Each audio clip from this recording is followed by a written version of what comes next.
मतुआ समाज को लेकर कल प्रधानमंत्री द्वारा वर्चुअल कार्यक्रम में कोई टिप्पणी न किए जाने पर राजनीतिक हलकों में तीखी प्रतिक्रिया देखने को मिली है। इस मुद्दे पर मतुआ समाज में नाराजगी फैल गई है। वहीं मतुआ समाज के समर्थन में खड़े होकर तृणमूल कांग्रेस के एक विधायक ने देश के प्रधानमंत्री और रानाघाट के लोकसभा क्षेत्र के सांसद जगन्नाथ सरकार पर जोरदार कटाक्ष किया। तृणमूल विधायक ने आरोप लगाया कि केंद्र सरकार और भाजपा लंबे समय से मतुआ समाज को सिर्फ आश्वासन देकर लॉलीपॉप थमा रही है, लेकिन उनके वास्तविक अधिकार और भविष्य को लेकर कोई ठोस कदम नहीं उठा रही है।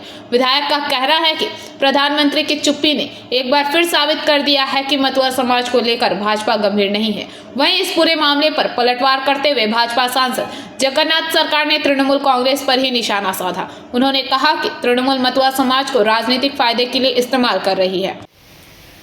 नरेंद्र दामोदर मोदी তিনি একজন রাজনৈতিক নেতা ভারতের, যে প্রথম তিনি কৃষ্ণনগরের মাটিতে 2014 এসে দাঁড়িয়ে বলেছিলেন যে আমি মতুয়াদের জন্য নাগরিকত্ব দেব, এবং সেটা আইনও করেছেন। তাই তার বিরুদ্ধে কি ঘোষণা করলো, তৃণমূল কি বলল, এতে আমাদের কিচ্ছু এসে যায় না। এবং তিনি 24 পর্যন্ত থাকার অধিকার দিয়েছেন। এবং সমস্ত আমরা বলছি বাংলাদেশ, আফগানিস্তান, পাকিস্তানের অমুসলিম যারা আছে, উদ্বাস্তু হয়ে এসেছে, মতুয়া সহ সকলেই ভারতবর্ষের নাগরিক, এবং তারা ভোটাধিকারও পাবে, নাগরিকত্বও পাবে।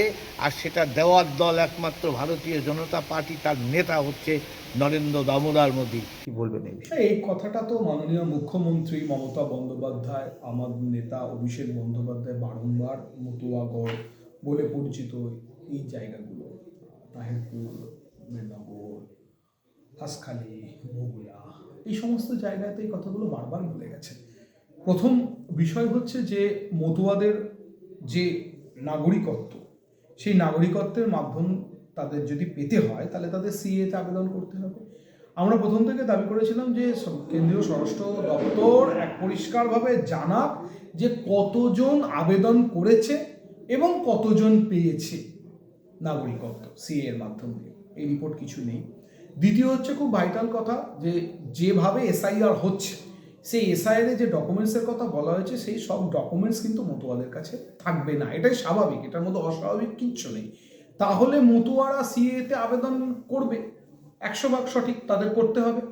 কিন্তু যদি করতে হয় তাহলে সেক্ষেত্রে সুপ্রিম কোর্ট পরিষ্কারভাবে বলেছে যে সিএতে আবেদন যারা করবে তারা কিন্তু 2026 সালে ভোট দিতে পারবে না।